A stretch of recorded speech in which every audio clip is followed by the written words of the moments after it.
The United States committed its combat forces in the mid-1960s to the Vietnam War and went on to encounter one of the most dangerous anti-air defense systems ever faced by any war conflict. Alongside MiG fighter squadrons, hyper-concentrated anti-aircraft artillery, and surface-to-air missile systems saturated major cities of North Vietnam like Hanoi and Haiphong. To be able to accurately hit vital targets through these circuits and maintain the air campaign requires a plane of extraordinary range, payload, speed, and toughness. So let's delve into the reasoning behind the creation of the F-105 and its role in the Vietnam War. In the early 1950s, the US Air Force needed a new fighter bomber. This jet would deliver nuclear weapons against targets deep inside the Soviet Union. Designers at Republic Aviation took on this challenge. Their creation was the F-105 Thunderchief. The standards for this astonishing new aircraft were very challenging. It had to fly at supersonic speeds at all altitudes and have a long combat radius. Gigantic impulses would be compelled from its engines to carry the heavy nuclear cargoes to the target. The airframe had to withstand the extreme aerodynamic heating and structural stresses of supersonic flight. To meet these rigorous specifications, Republic's engineers designed the airframe using aluminum and stainless steel, reinforced with titanium in some areas. The fuselage's thick skin and the extensive use of heat-resistant materials enabled the plane to remain intact, even at temperatures as high as 1,000 degrees Fahrenheit during maximum performance flights. A large internal bomb bay enabled the F-105 to carry a single nuclear weapon weighing more than 7,000 pounds for its primary strategic mission. In its interdiction role for conventional missions, it could be armed with a large mixed payload of bombs, missiles, and rocket pods. Equipped with the advanced avionics and navigation systems of the time, the Thunderchief had an automatic terrain following radar for low-level penetration. Despite its innovative design, the F-105 program faced numerous problems and delays during its construction. There were significant issues with the engine inlets, drag reduction, and venting the fuel tanks. Test pilots risked their lives battling the new jet's tricky, violent flight behaviors. Most seriously, the Thunderchief was too heavy and its engines lacked sufficient power. This limited its performance far below the original planned specifications. Its top speed was barely supersonic, and its climb rate, acceleration, and range fell short of requirements. These shortcomings caused major controversy, with critics calling it a failure that should be cancelled. Instead of canceling the program, the Air Force launched an extensive redesign effort called the Thunderchief Saver in 1954. This multi-year program addressed the F-105's biggest flaws. It increased engine power, reduced weight through lighter materials, enlarged the inlets, and improved aerodynamics. While effective at enhancing its capabilities, these Saver modifications required over 1,500 major changes. It took years of hard work by Republic and its suppliers. By the time the upgraded F-105D model emerged in 1959, the program had become extremely expensive, with each jet costing over $2 million.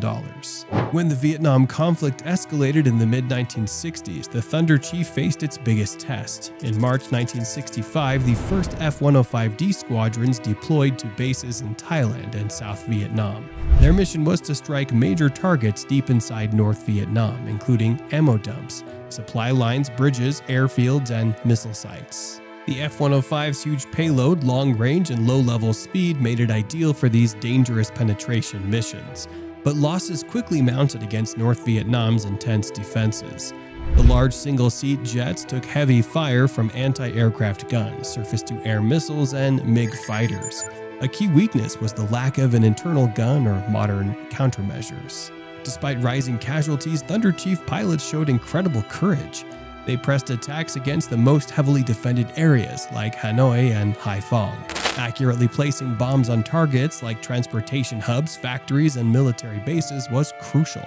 F-105 crews often used downtown tactics for these strikes. They aggressively flew at just 1,000 feet through lethal batteries of flak and missile rings. Timing bomb runs and swiftly exiting these gauntlets was critical for survival. Many jets streaked across the sky as fireballs after failing to escape barrages like the Electric Circus around Hanoi. Thunderchief units led the way during Operation Rolling Thunder against North Vietnam from 1965 to 1968. As the approved target list grew, so did the opposition they faced. To keep the F-105 combat capable, it received constant upgrades and modifications. Throughout the Vietnam War, the F-105D was modified to meet changing conditions. Many F-105Ds were retrofitted with armor plating, backup flight control systems, X-band beacons, more effective radar altimeters, and AN/ASG-19 Thunderstick gun bomb sights. This sight is provided for blind or visual weapons delivery using automatic or manually controlled weapons release. The pilot's ejection seat was improved, and AN/APR-25U 26V radar honing and warning RHAW antennae were added to the tip of the vertical fin. The RHAW helped to warn the pilot when MiGs were sneaking up on their tail and targeting their aircraft with radar. Additionally, F-105D fueling probes were improved. Several F-105Ds were provided with a combat camera mounted in a protrusion on the lower nose just behind the radome. Many F-105Ds were fitted in the field with ram air intake scoops on the rear fuselage to address an afterburner cooling problem that had resulted in some engine fires. Unfortunately, heat and high humidity often played havoc with the reliability of delicate electronic systems, with failures frequently occurring at inappropriate times. In 1969, 30 F-105Ds were re-equipped with an ARN-92 LORAN equipment for more precise navigation. These planes could be identified by the presence of a long dorsal spine extending from the canopy to the tail fin. They were known as Thunderstick 2s, or T-Stick 2 for short. The first T-Stick aircraft flew on August 9, 1969.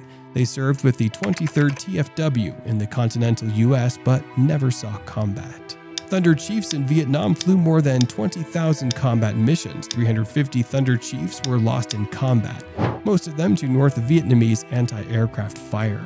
This was more than half of all Thunderchiefs built. In 1966 alone, 126 F-105s were lost, 103 of them to AAA.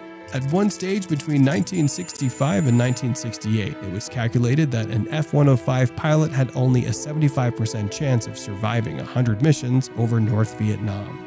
Despite improvements, losses remained staggeringly high. Over 300 F-105s were lost to enemy fire by the end of Rolling Thunder in late 1968. It was the highest toll of any U.S. aircraft in the entire war, showing the extraordinary danger of the jet's role. While eventually replaced by more modern and capable fighter bombers like the F-4 Phantom II, the F-105 Thunderchief made an indelible impact on the air war over North Vietnam.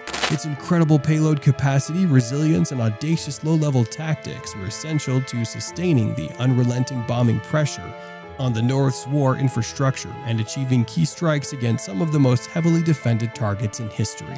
Among its crews, the F-105 earned an infamous reputation and nickname, Thud.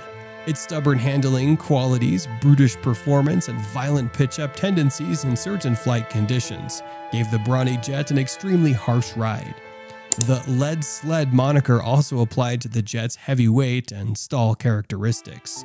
However, the very qualities that made the Thunderchief a handful to fly and ill-suited for air combat maneuvering enabled it to excel as a low-level strike platform. Its tremendous power allowed it to haul prodigious bomb loads at high speeds while absorbing horrific battle damage. The durable titanium Thud tub cockpit protected pilots who survived anti-aircraft fire and crash landings. Most critically, the F-105's range, payload, and resilience allowed it to tackle the heavily defended targets that less capable aircraft could not reach or survive against. This allowed its crews to make key strikes despite horrendous casualties. Though surrounded by controversy over its staggering losses, excessive costs, and difficult development, the F-105 unquestionably proved itself as one of the most pivotal and influential strike aircraft employed in Vietnam. The Thud was simply indispensable to prosecuting the air war despite the incredible toll it paid. Following their withdrawal from Southeast Asia, the few Thunderchiefs to survive combat in Vietnam served with active duty Air Force units for 2 more years. Beginning in 1971, some of these aircraft were handed over to the Air National Guard. The ANG operated them until 1983, when the last Thud was retired. Other F-105Ds were transferred to the Air Force Reserve. This is all we have for now. The Thunderchief F-105 is truly legendary. If you enjoyed this video, make sure to leave a like. If you want to be around for more videos like this one, subscribe to our channel.